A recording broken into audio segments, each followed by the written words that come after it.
Bueno, pues un año más ya tenemos la apertura de la piscina lúdica, este año con alguna novedad, pues tenemos más sitio de sombra para las familias, para que puedan estar más cómodas, y luego pues tenemos una silla para todas las personas con diversidad funcional que también puedan disfrutar de esta piscina tan maravillosa que tenemos. El aforo lo ampliamos el año pasado un poquito más con la pequeña reforma que hicimos allí detrás.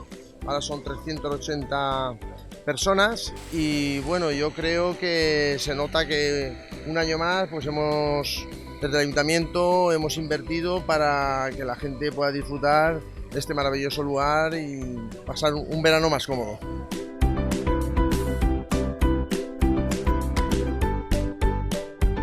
Inaugurem la temporada de la piscina lúdica de l'estiu 2019 en la voluntat i la lògica d'estos anys d'incrementar el número de visites.